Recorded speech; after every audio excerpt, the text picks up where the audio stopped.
Hello, it is Foundation Friday, October 9th, 2020. Steve Sipress here with another in our multi-part series on the fantastic classic book, The Psychology of Winning by Dr. Dennis Waitley.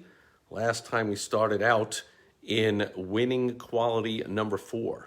Quality number 4 of a total winner, positive self-motivation. And we will finish up here as I realize I got to, with one hand, kind of move the pages back. I'm going to use my other elbow. Let's pick it up here at the end of the chapter. We'll end with this. One of the best guarded secrets in the kind of self-motivation practiced by high achievers and effective leaders is that since we always move in the direction of what we are thinking of most, it is imperative to concentrate our thoughts on the condition we want to achieve rather than try to move away from what we fear or don't want. Simply stated, winners focus on concepts of solutions rather than concepts of problems. It's one of the most common things I see in people that not high achievers. They're just thinking about problems. And whenever a problem arises, that's all they think about and dwell on and repeat over and over, but they don't take the next step and go to, okay, what's the solution? How do we solve that? We see that in the whole world. For the past few months during this whole shutdown, so many people over and over just talking about the problem and the number of cases and the death count and the this and the whatever, instead of all that energy, all that time. What if you focused on, what do we do? How do we solve this? How do we get things going? The world would be a much better place if there were more winners. Unfortunately, there's an overabundance of non-winners in the world, or as Dr. Waitley puts them, losers. Winners know that our actions will be controlled by our current obsessions. You've all heard the saying that you will get what you concentrate on. When one concentrates on doing one thing extremely well, it will take seed and grow and multiply into many diversified opportunities.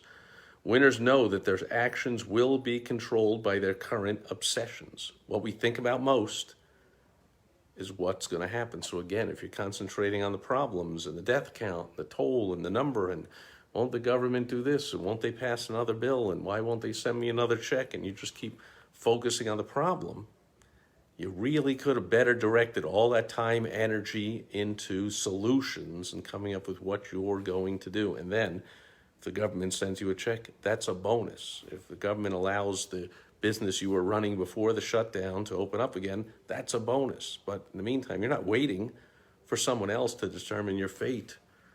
Months and months ago, you got to work on doing something else. Winners see risk as opportunity. That's how we see it. We see the rewards of success in advance. We don't fear the penalties of failure. So this is where a lot of times I've got partners and people that'll hold me back a little bit because I'm an entrepreneur. You see risk as opportunity. I'm always looking for new opportunity and always taking on opportunities. And once in a while, I need somebody to rein it in a little bit and go, hey, well, wait a minute, let's take another look. Have you thought this through? And whatever. So that's good, a little bit of a check, but the opposite direction, nothing would ever get done. If everyone started out with, I don't think we should do that because, and I don't think I should walk down the street because 1 out of 100 people or 1 out of 1,000 has a virus, that at this point, getting the virus, by the way, this current virus, a lot different getting it in October 2020 than getting it in March or April when doctors, as is common for doctors, were clueless and don't know what they're doing. And there were refrigerated trucks lining up outside hospitals for all the dead bodies. They were doing everything wrong and people were dying like crazy. And now the death rate is way down.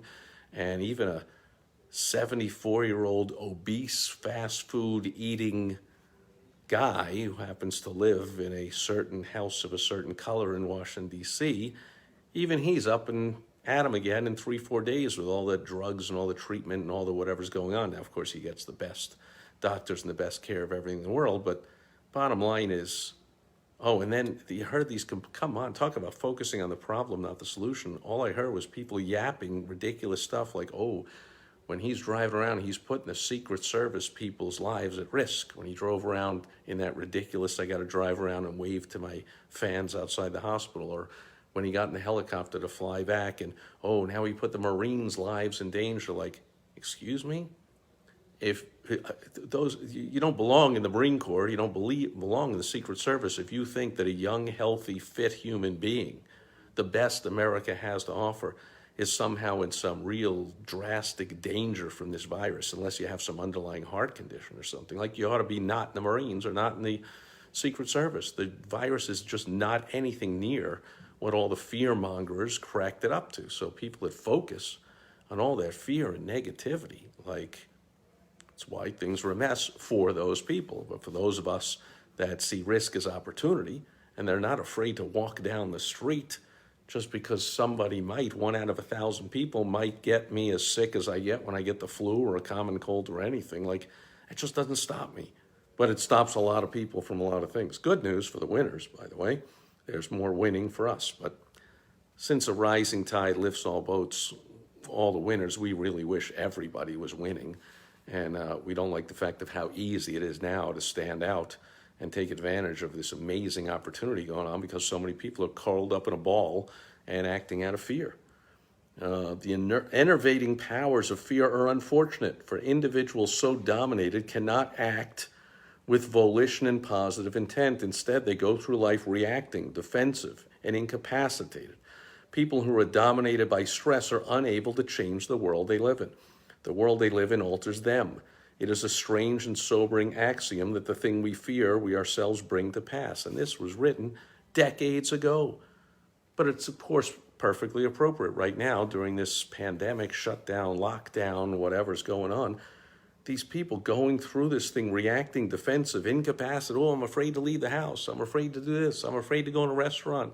I got to wear a mask in between bites. I mean, such ridiculous, nonsensical stupidity is going on right now. But, you know, the media, the government, the educational system, they have the tremendous control over the masses through fear. Unfortunate, but true. On the other hand, desire is the perfect mental antidote for fear and despair. So it's okay if you're feeling a little fear, get to work.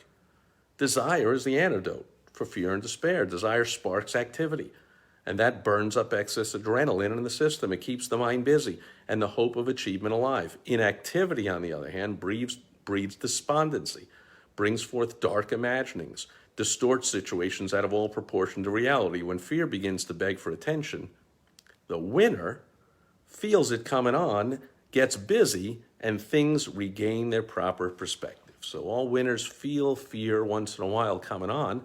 We recognize and we say, wait a minute, don't be ridiculous. I'm a winner. I'm not going to sit here and be paralyzed by fear. I'm going to get to work. And by getting to work, we get back on track and we start getting things done again. Whately tells a few stories to back this up, and anecdotes and stories of famous people facing their fears and coming out better on the other end. But we'll finish up the chapter with this. Disregarding all material rewards for high achievement. So putting aside all the, money, cars, possessions, all that kind of stuff, there is a pure personal pleasure which comes from achieving the difficult. The emotional spin-off that accompanies performance of the unusual or challenging personal test can range from a quiet flow of self-esteem to outright exhilaration, and is reason enough for pursuit of excellence. So I had this discussion today with somebody who has an entirely different perspective from me on building businesses.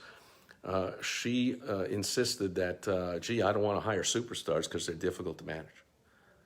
I'm like, you're damn right they're difficult to manage. She was like, they think the rules don't apply to them. No, they know the rules don't. We know the rules don't apply to us. I've always been a superstar, and I've always hired only superstars. Otherwise, if I quickly realize I made a mistake, I get rid of them and get a superstar. And of course, they're difficult to manage. In fact, your job is not to manage them. It's to get the heck out of their way and let them be superstars. I mean, if you happen to have Larry Bird or Magic Johnson or Michael Jordan on your team, you don't sit there and go, ooh, how can I make him show up on time for the right meeting? And you don't micromanage him like you do underperformers. You just say, let me get out of the way and let Michael be Michael and let's go. So she tried to convince me that, I'd rather have a team of, non-superstars. I'm like, okay, but your team of non-superstars can play against the NBA Dream Team with Jordan, Bird, and Magic and all the best players of all time all on the same team, and the score would be like 200-2. Like, stop it with the reason for not hiring superstars. You're afraid. Oh, I'm afraid. Oh, the last superstar I had to fire him because he was stealing all the ladies' lunches out of the refrigerator. I'm like, really? You, of course he's an ass and whatever, but so spring for $100 and get him his own refrigerator. Give him $100 a week and say, here's lunch. Call this number and they'll deliver anything you want. Don't go anywhere near the refrigerator. I mean, but you got rid of a superstar because that? See, this is what I mean. People with an inability, low self-esteem themselves won't even hire a superstar. And you don't deserve to have a superstar. You don't deserve to have superstar results. You're just not an effective leader enough to lead superstars. But basically, where was I on this? She was like, yeah, but superstars, they're going to want a lot more money and they're going to leave for more money somewhere else. I'm like, no. See, that's what this paragraph is all about. The emotional spin-off that accompanies performance of the unusual or challenging personal test can range from a quiet flow of self-esteem to outright exhilaration. It is reason enough for the pursuit of excellence. Me breaking sales records and winning contests and all that kind of stuff is, there's many, many ways to motivate a superstar other than just dollars. Many, many ways. If you want help with any of this, by the way, I can help you out. Go to helpfromsteve.com or seek out help somewhere else, but get on the right track. You want to be a superstar. You want to surround yourself with superstars. You want to hire superstars. You want to work with superstars if you want to become a high achiever or an effective leader. Success is not reserved for the talented. Okay, after decades of quest, we now know that high achievers have a high degree of self-motivation. The enduring power that moves them to action comes from inside themselves. Success is not reserved for the talented, not in the high IQ, not in the gifted birth, not in the best equipment, not even in ability. Another mistake people make, they hire based on someone having experience, or they have skills, or they have ability. That's not, another big mistake. Success is almost totally dependent upon drive, focus, and persistence. The extra energy required to make an extra effort, to try another approach, to concentrate on the desired outcome. That is the secret of winning, and that's what I wish for you, and that'll bring to a close this edition of Foundation Friday, ending quality number 4 of a total winner, according to Dr. Dennis Waitley in the fantastic classic book, The Psychology of Winning. We'll be back next Foundation Friday with another lesson from Dr. Waitley. And before that, I'll see you tomorrow on Social Media Saturday. I'll have a tip about building business, making money through social media. Thanks for being here today, and I will catch you tomorrow. Over and out. Bye-bye.